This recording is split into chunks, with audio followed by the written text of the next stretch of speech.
So when do you feel like it's hardest to stay awake? Especially when you're really, really tired. When's it hardest for you? Is it when you're driving? Is it when you're watching TV? When you're listening to the sermon? I know that's it for some of you. I knew I had to ask that one quick, or else you'd be already gone before I even asked the question. When you're tired, it's hard to stay up no matter what you're doing. But for me, some of the times that are the hardest for me is when I'm driving. I remember, help if I turn this on. I remember too many times in my life when I've been trying to drive somewhere when I'm too tired. And it's not a good thing, it's not a fun thing. And way too many times, but I can think back over my life, and there's some that particularly stand out for me. One from earlier days was when my wife Sandra and I were leaving our first district to go to the seminary. And we lived in Prince Albert, Saskatchewan, the kind of the northernmost city of any size in Saskatchewan. And we had to leave that day. Our rental of our place was done. We had got a Ryder truck.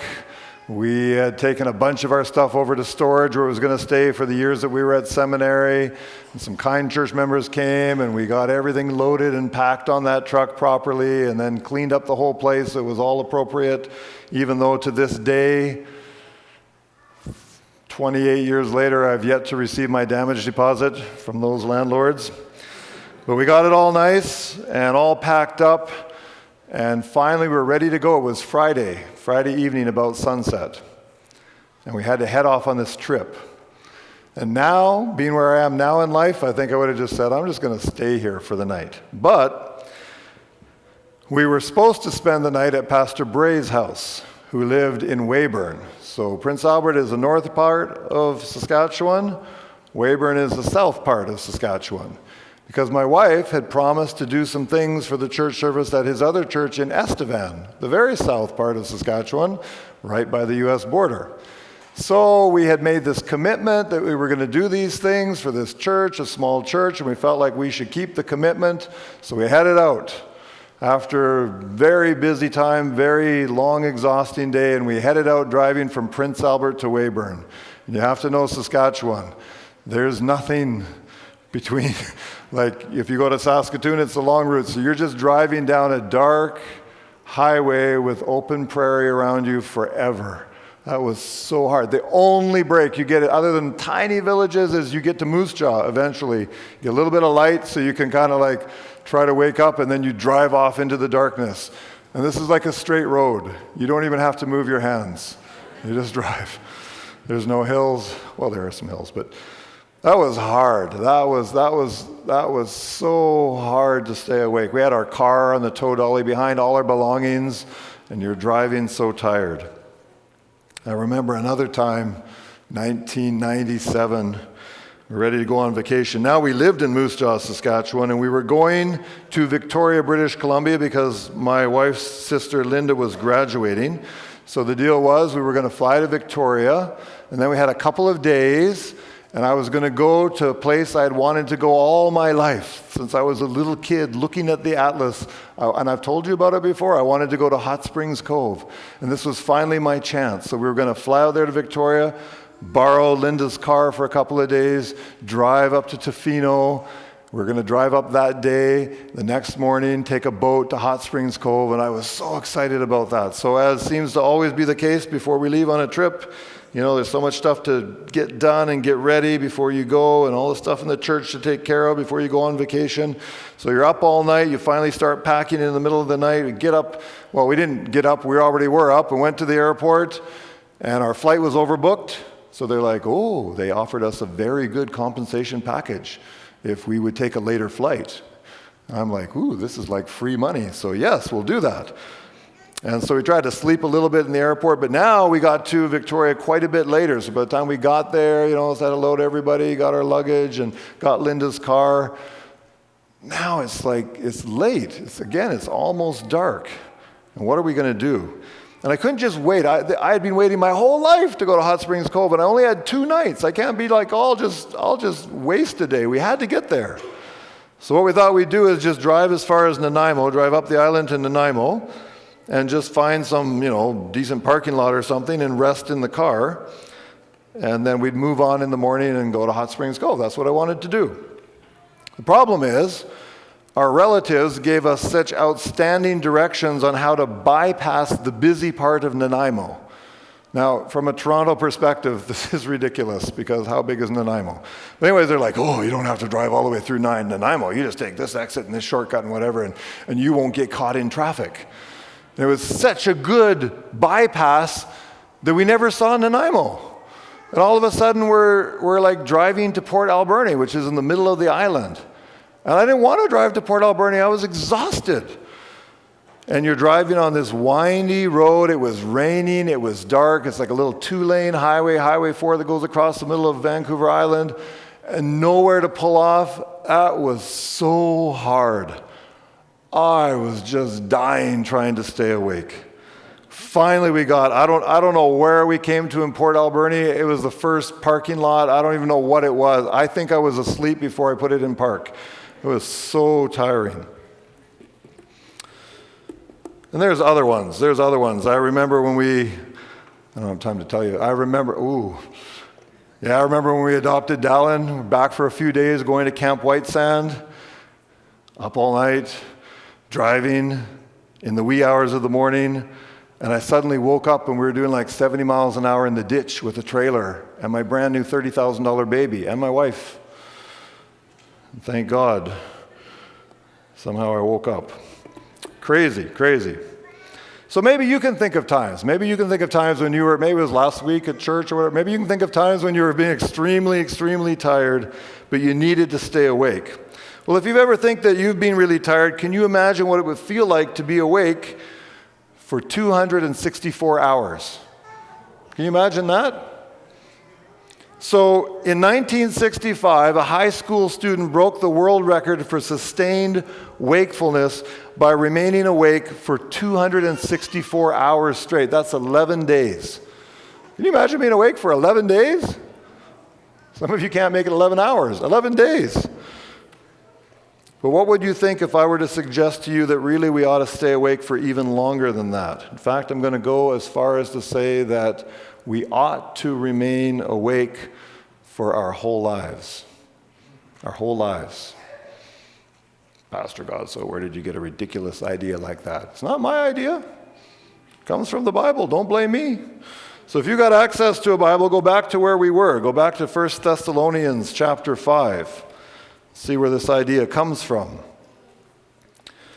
Brother Stebbert read before the first 3 verses of that chapter, 1 Thessalonians chapter 5. I'd like to read on, beginning at verse 4. 1 Thessalonians chapter 5.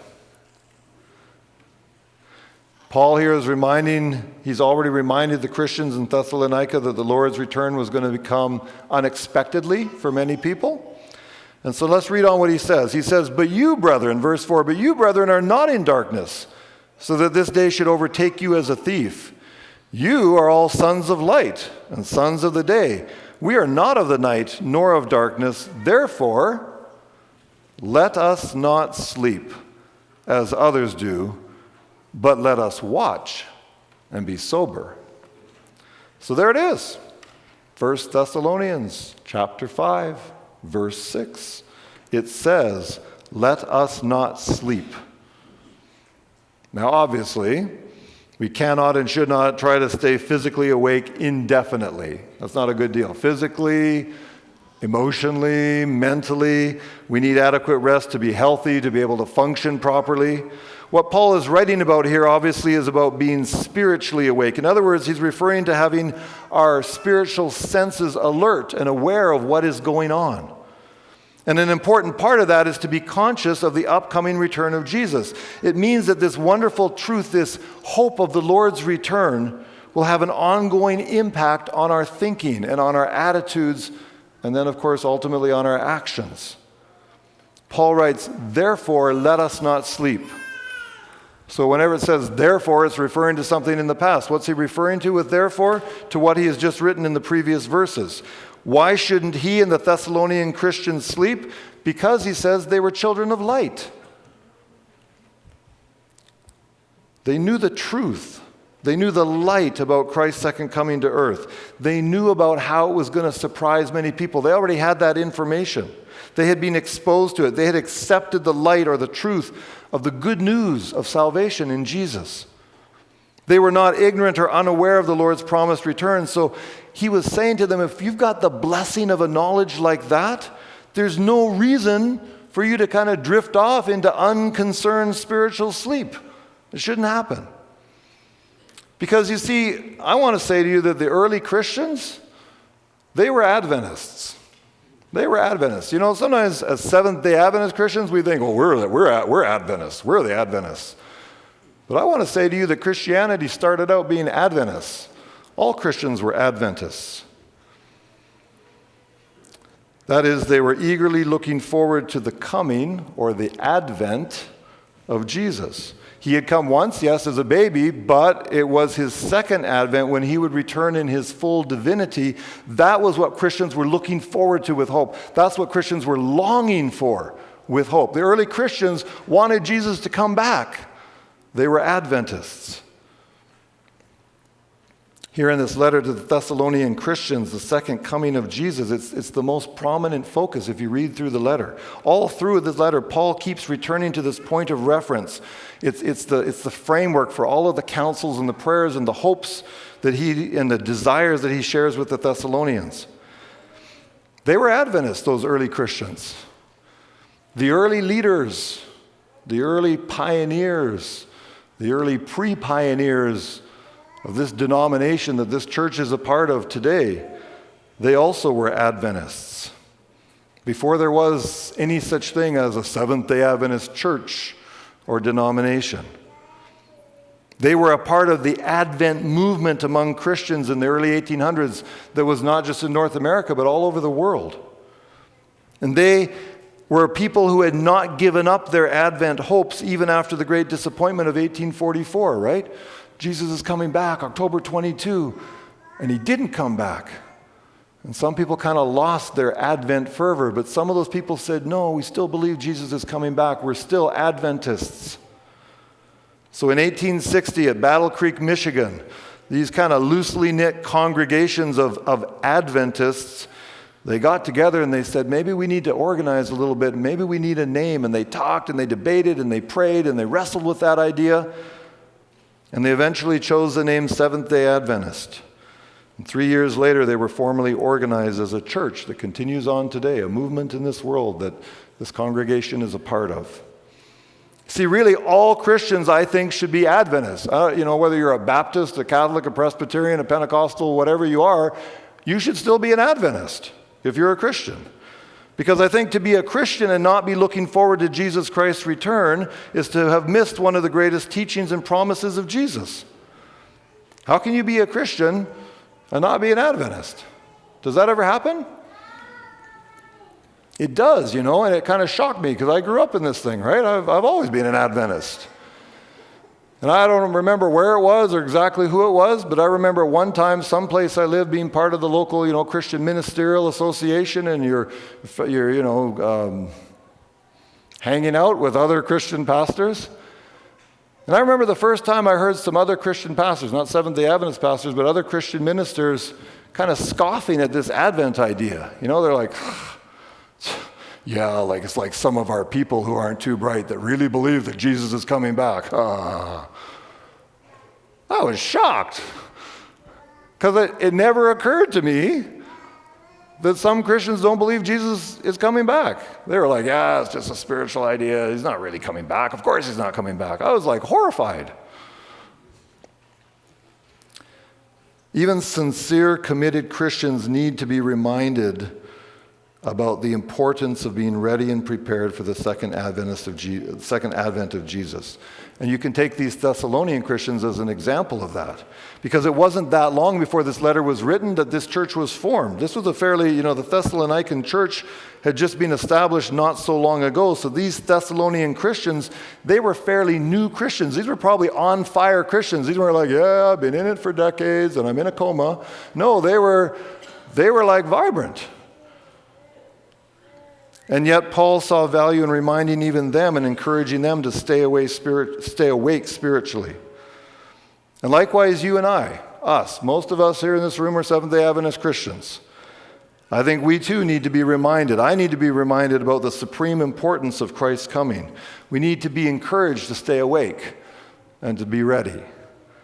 Because we can know about it in our minds, but sometimes we kind of start so that we get so spiritually kind of groggy, and then we fail to act like what we know is true. We need to stay awake so that our actions and attitudes match our head knowledge, right? Jesus is coming back. So it should kind of look like that in the way we live. In fact, as Christians, we should help and encourage each other to stay awake, which is what Paul was talking about in verse 11 of 1 Thessalonians 5, where he says to comfort and edify one another in regard to this promise of the Lord's return. When it's terrible to be dead tired and trying to drive. But worse than that is being dead tired and trying to drive without somebody else there to kind of like keep poking you or smacking you or whatever, talking to you to keep you awake. It's helpful when you're tired to have someone else to help you be awake. So Sandra, Dallin, Lavelle, and I, in our family, have 2 cats. These cats. This is a brother and sister from Brampton, and they have another sister who I think has a different father because she looks like in every possible way nothing like these 2. So I don't know, they're siblings, but there's something going on there. But anyways, we got these 2 because 2 is more than enough. So this is the boy, Cream Puff, I know, and this is the girl, Ashes and Cream Puff. And in spite of our efforts to the contrary, they do seem to be in charge at our house. That's not our goal, but it is the reality. If you have cats, you can commiserate.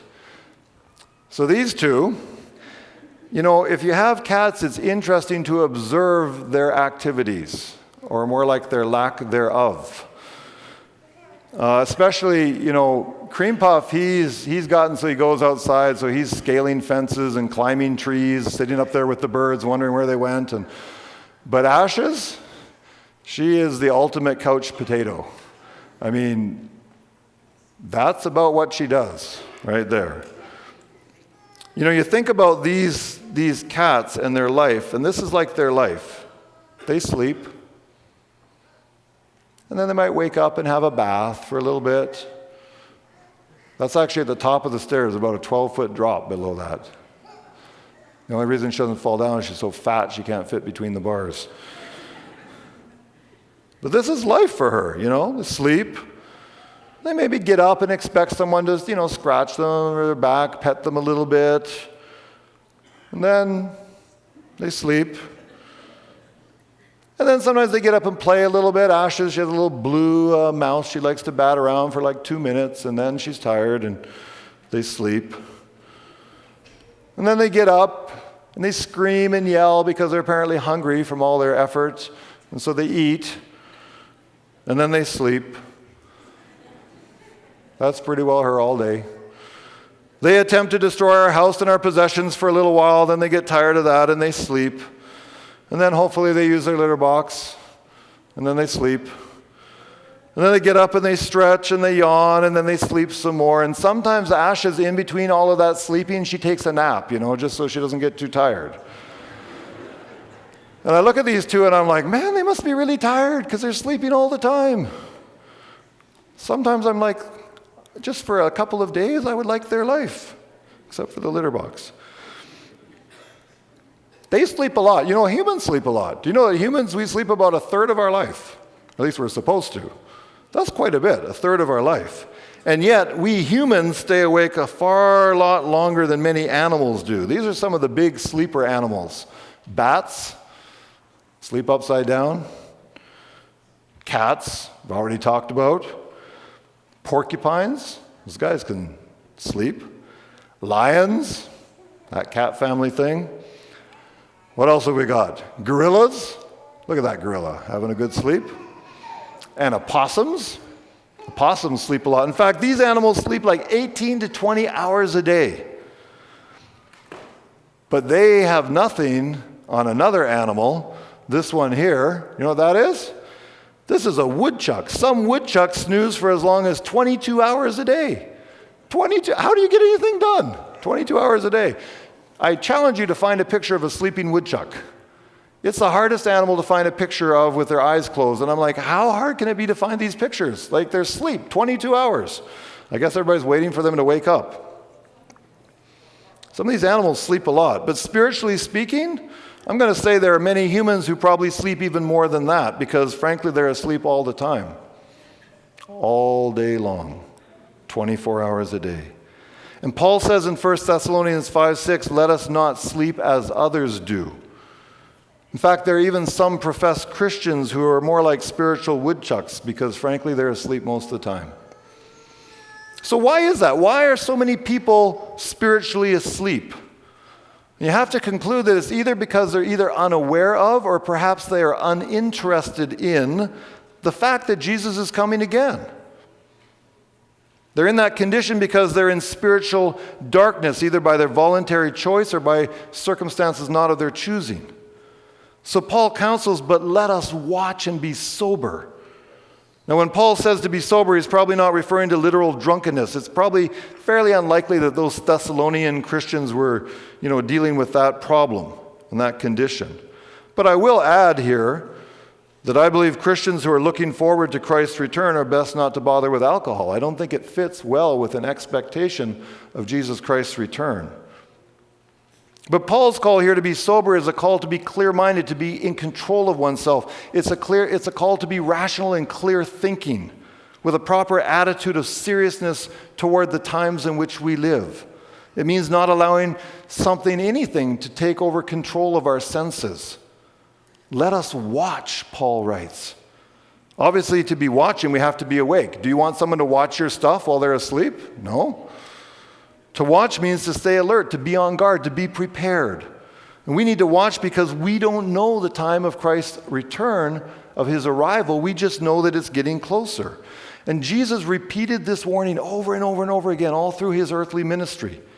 Take a look at one of those examples. Go to Mark chapter 13, which is representative of what Jesus said so many times. Mark chapter 13, beginning at verse 33. Listen to what Jesus said to his followers and said to us today. Mark 13:33, he said, take heed, watch and pray, for you do not know when the time is. It is like a man going to a far country who left his house and gave authority to his servants and to each one his work, and commanded the doorkeeper to watch. Watch, therefore, for you do not know when the master of the house is coming, in the evening, at midnight, at the crowing of the rooster, or in the morning, lest coming suddenly he find you sleeping. And what I say to you, this is what Jesus said, what I say to you, I say to all, watch. Watch. This reminder to stay awake and watch is relevant to all of us who are Christians because we frankly, as humans, have this tendency to struggle with tending to go to sleep, falling asleep. Remember Jesus' parable about the wise and foolish virgins in Matthew 25? Even though the wise women made preparations for the delay, verse 5 says that they all slumbered and slept, the whole lot of them. You see, as humans, we fall asleep easiest when we're comfortable. When we're physically comfortable, when we're mentally comfortable, that's most conducive to sleep. But when there's something big coming up the next day, most people find it hard to sleep before that. Peter Oury and Shirley Lind, in their book No More Sleepless Nights, they describe this reality like this. They said if you're giving a speech the next morning, like a sermon, or starting a new job, they don't say like a sermon, I added that. Starting a new job, catching a plane, or starting a vacation, it's only natural to have difficulty sleeping the night before. But here's the good news. But the excitement of the next day's activities almost always counteracts any effects of the loss of sleep. So they're saying whether it's a good thing or a hard thing, if you got a big day coming, it's hard to sleep. But it's probably okay because the next day is such a big deal that you kind of just get by. So let's transfer that idea to the spiritual sphere. When you're not totally comfortable with the condition of things here on this sinful earth, in other words, if your mind isn't completely at peace with how everything is, if your mind stays focused instead with hope and expectancy to the upcoming big event of Christ's second coming, it should be much harder to fall asleep spiritually. In other words, if there's something big coming, it's harder to doze off. And when Jesus does return, I think the excitement of his arrival will more than compensate for any effort in staying awake and watching. So how can we do that? How can we as Christians stay awake spiritually? Of course, one very practical way is to stay immersed in the light of God's truth and promises. In other words, it's the same thing that we already know, right? If you want to stay awake, you've got to spend some time with God's Word. You've got to spend some time praying, talking to God. Without that, you're most likely to be asleep. In his book, Sleep Right in 5 Nights, James Pearl explains that what happens to us is sunlight enters the retinas of our eyes, it travels along a neural pathway to the hypothalamus, alerting our internal clocks that it's time to be awake. Because all through history, what did people do? Mostly they did stuff in the daytime, and it was dark, they went to bed. Except for us, because we're so brilliant, we're like, oh, we can operate 24/7, perpetually. We've got electricity, we can do everything all the time. But interestingly, physiologically, we weren't made to do that. And so he's saying these people that, if you work a night shift and you want to get some sleep, he suggests that if you work at night, what you need to do when you're getting home, if you want to sleep, is wear the dark wraparound sunglasses when you leave work, and that will help prevent that natural awakening response to the morning sunlight. He's saying if you worked all night and you want to go sleep and you go out in the sun, your body automatically says, wake up. So you got to keep it dark. In a spiritual sense, if we continue to expose ourselves to the light of God's Word, then we should receive ongoing incentive and strength to stay awake. The bright hope of Christ's promised return should make it hard for us to fade into sleep. And I mentioned before that many sleep because they're in spiritual darkness. We can see maybe how the person who hasn't had the opportunity to know the truth of the gospel, right? The person who hasn't had an opportunity to understand the good news about Jesus. It's not hard to imagine such a person being spiritually unconcerned about Christ's return and asleep. That's not hard to imagine. But how in the world is it that Christians can fall asleep spiritually? How does that even happen? That shouldn't be able to happen. It can only be the result of shielding ourselves, somehow becoming removed from the glorious light of the truth regarding the promised return of Jesus. In other words, if Jesus is coming back and that's a big deal, it should be like almost impossible to go to sleep in a spiritual sense. So how is it that Christians fall asleep? Maybe when it comes to God's Word, we've got the dark wraparound sunglasses on. We're so used to it because we know it all that we protect ourselves from that awakening rays. Ellen White points out another very interesting tip to help Christians stay awake, and I would call it active waiting. Here's how she put it in her book, Acts of the Apostles. It's page 261. She wrote, "The watchful Christian is a working Christian, seeking zealously to do all in his power for the advancement of the gospel. As love for his Redeemer increases, so also does love for his fellow men." She basically said if you're busy, it's hard to go to sleep, right? Harder to go to sleep if you're in the middle of doing something. So when I think about it, in my lifetime, try to think about what is probably the biggest event that has ever happened in my lifetime where general society were looking forward to something with expectation and being on guard for it and watching for it and being ready for it. Now, I'm not talking about like the latest release of the latest iPhone or something like that. I'm talking about bigger things than that.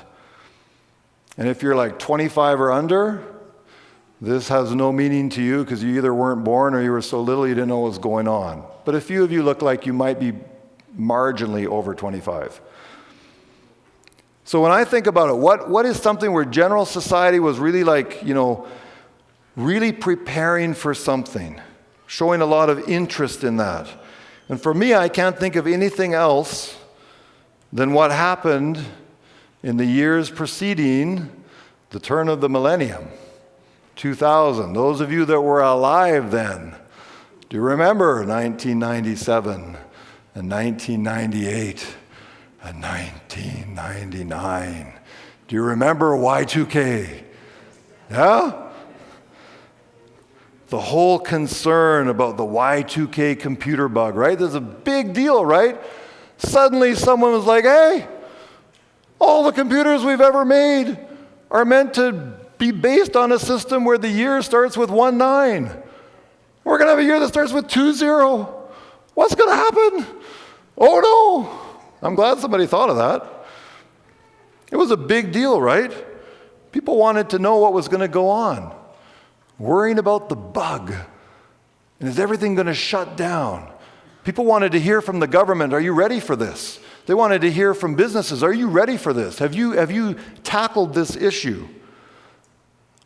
There was all kinds of warnings. Man, all the electricity is going to shut down, the utilities will fail, people will be out of prison, nuclear bombs will go off randomly, all your finances will collapse, there'll be no record of your investments.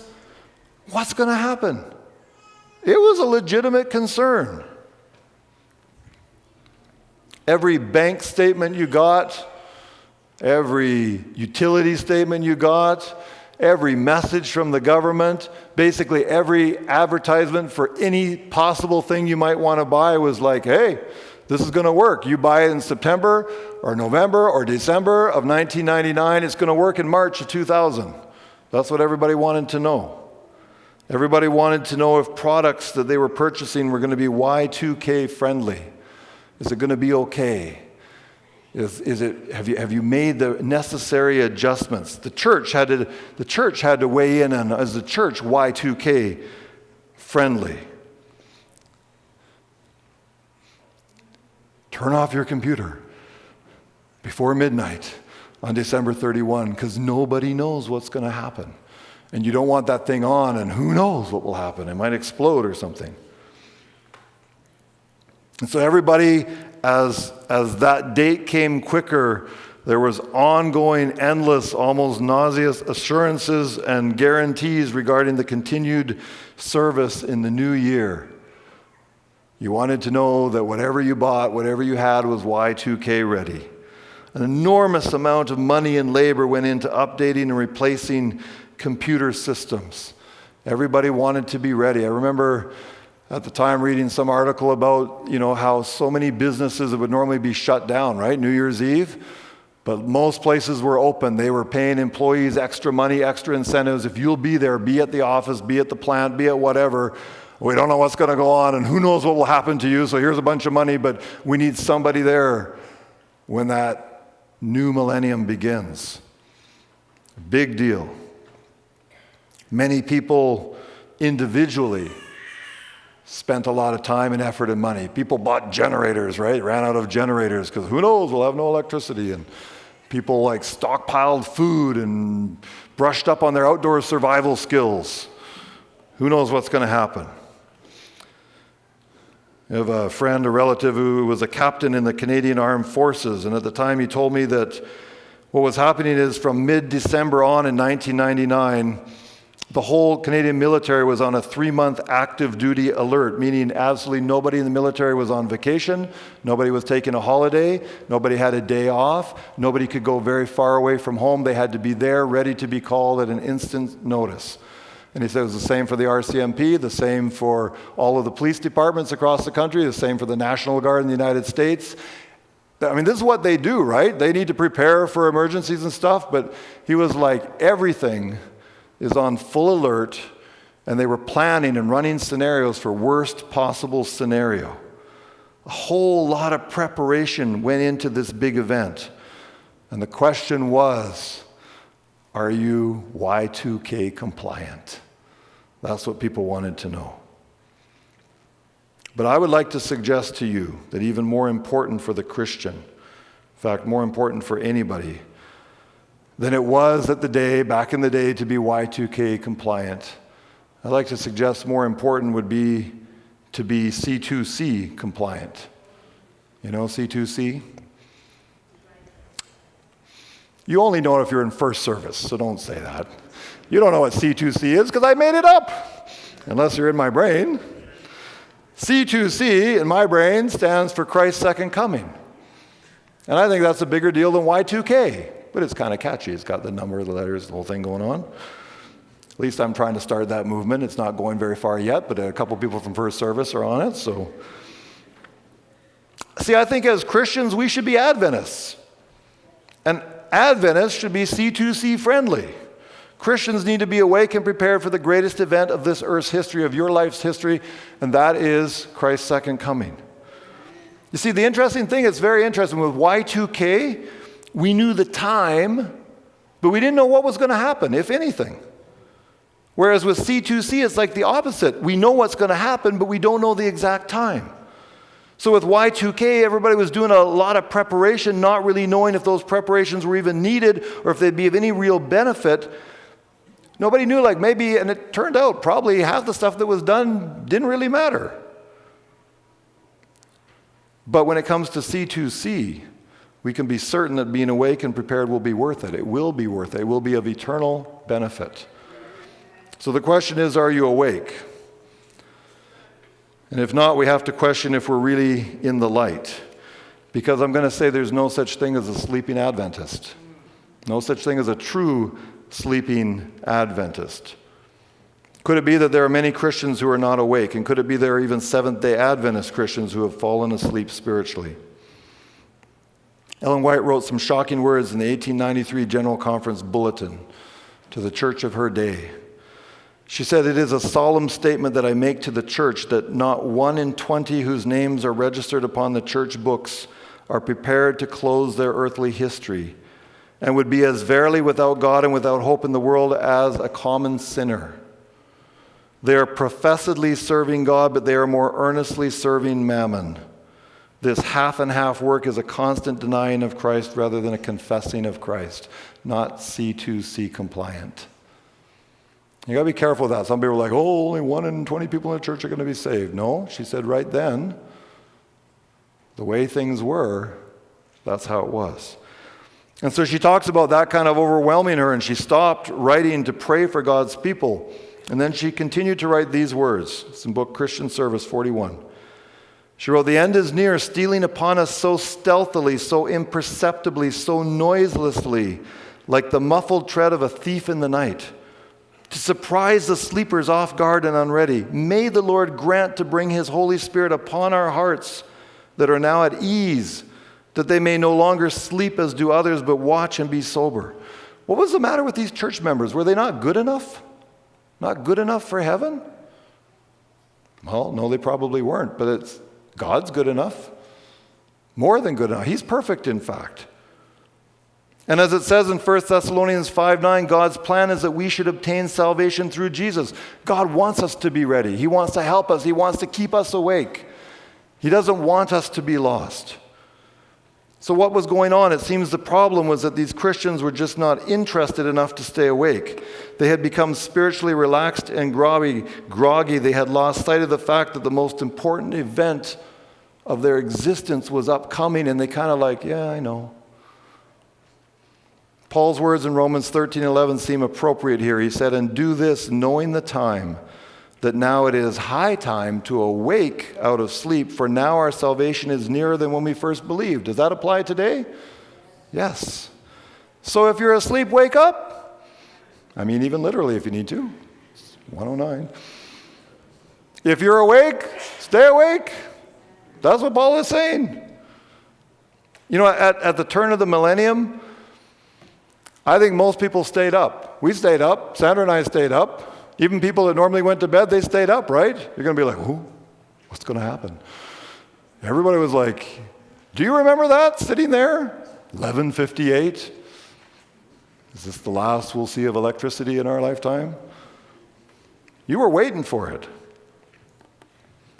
The question is, at C2C, will you be awake? The question is, are you and I C2C compliant? Are we ready for Christ's second coming? Have you prepared and checked your spiritual systems? Because as Adventists, we need to be C2C ready. We need to stay awake because Jesus is coming back. And I feel like it's possible that Too often I can get caught up in the busyness of Christian pastoral life that am I thinking about Jesus Christ's return? We need to think about it. We need to be awake. We need to be ready. We need to act like we're ready. So I want to give you a chance to just think about that. I want to ask you to think right now. And maybe you are longing for Christ's return, or maybe you just kind of know what's going to happen, but you're not acting like it. And I want to give you an opportunity right now between you and God to just say, just simply, just to say, God, I want to be C2C compliant. I want to invite you to put up your hand if you want to do that. It's between you and God. But who cares if we're here and whatever we did today, if when Jesus comes back, we're like snoring? So let's choose to be C2C compliant. Let's make that commitment again to God today.